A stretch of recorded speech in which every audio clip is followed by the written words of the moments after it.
Hello everyone, this is Saba. My channel English Literature is for those who are beginners in English literature as well as for the advanced students and those students who want help with their assignments so they can also consult my channel. Yeah, so today's topic is Introduction to English Literature.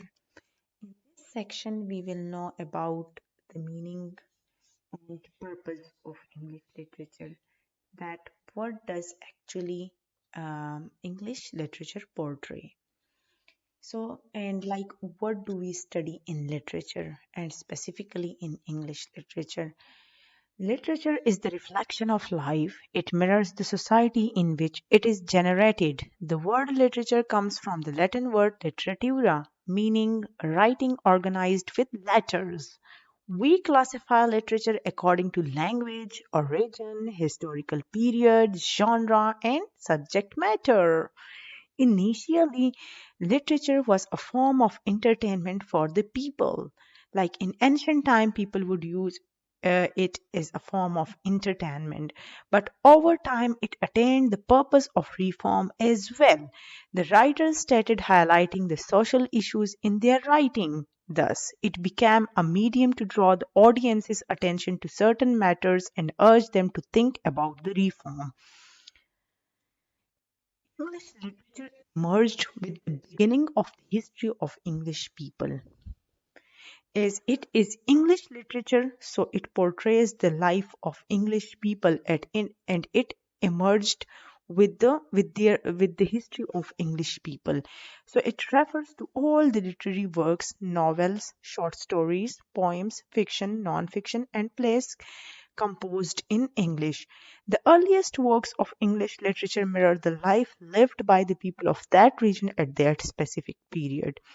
For instance, all the changes undergone by English society from the earliest to modern time have left their imprints on English literature.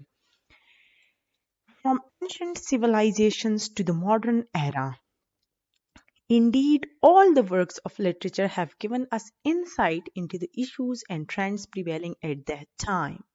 Literature also provides escape from the grim realities of life, while many people read it to escape the boredom of their life.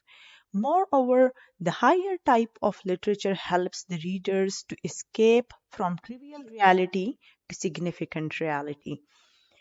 Now, we will go through characteristics of English literature, which I think is the most important topic before going to the history of English literature.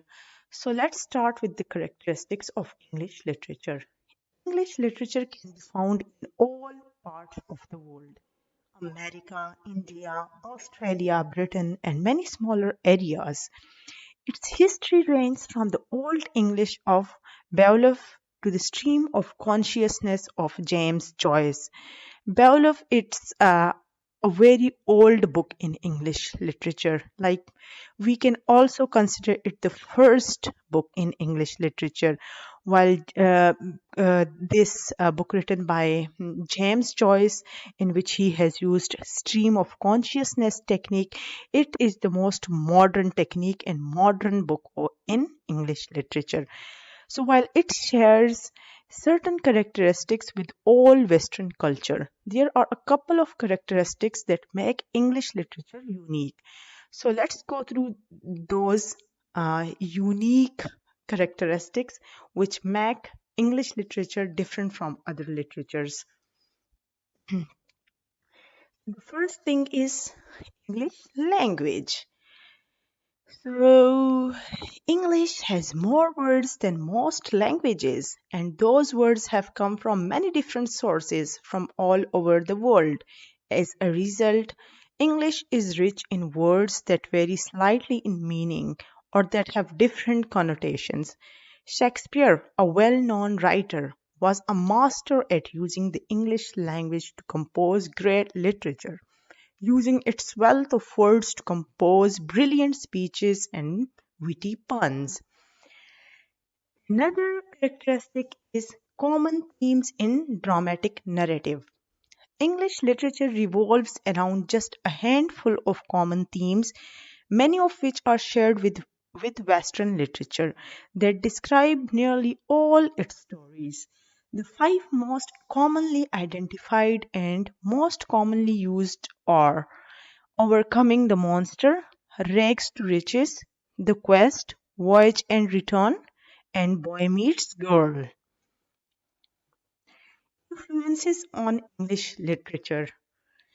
English literature, like the literature of most of Europe and a large part of the Middle East, has been heavily influenced by its Christian and Greco Roman heritage. Actually, English literature is influenced by Christianity. It has taken influence from Greece, Roman. So all these heritages can